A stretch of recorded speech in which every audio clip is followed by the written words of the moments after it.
বিবাহ রেখার সম্বন্ধে আগের পার্টের এই পার্টটা বিবাহ রেখার সম্বন্ধে বলছি। দেখুন, এটা আমরা বিবাহ রেখা দিচ্ছি বিবাহ স্থান।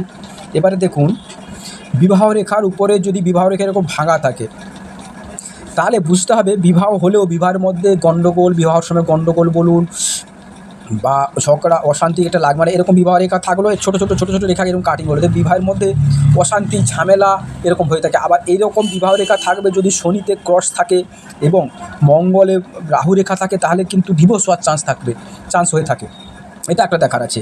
এবং আরও জিনিসটা দেখুন, এটা যদি মধ্যে যদি এই রেখাটা যদি বড় হয়ে থাকে, এরকম বড় হয়ে এখানে চলে আসে, তাহলে দেখবেন ওই বিবাহতে জাতক খুব শ্বশুরবাড়ি থেকে ভালো সম্পর্ক থাকে এবং অনেক সম্পত্তি বা আর্থিক মানে খুব হেল্প পেয়ে থাকে।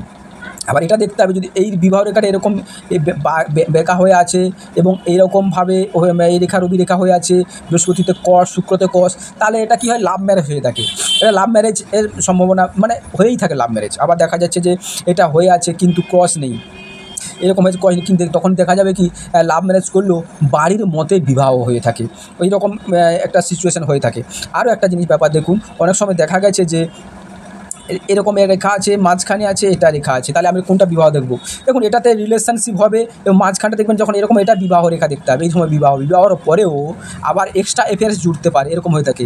আবার অনেকই হয় এই বিবাহ ডিভোর্সেও হয়ে যেতে পারে যদি এরকম কয়েকটা স্থানে শনিতে ক্রস।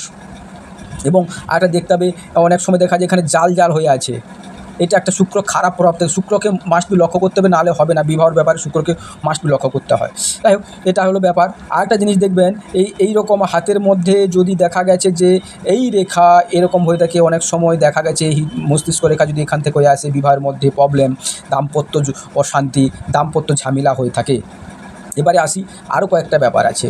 এবারে দেখুন, বুধ পর্বতটা ছোট এবং এই আঙুলটাও ছোট, তাহলে বিবাহিত জীবনে টিকে থাকলেও দুজনের কাছে আছে কিন্তু মনে হবে না যে কাছে আছে, বা অশান্তির বাতাবরণ হয়ে থাকে।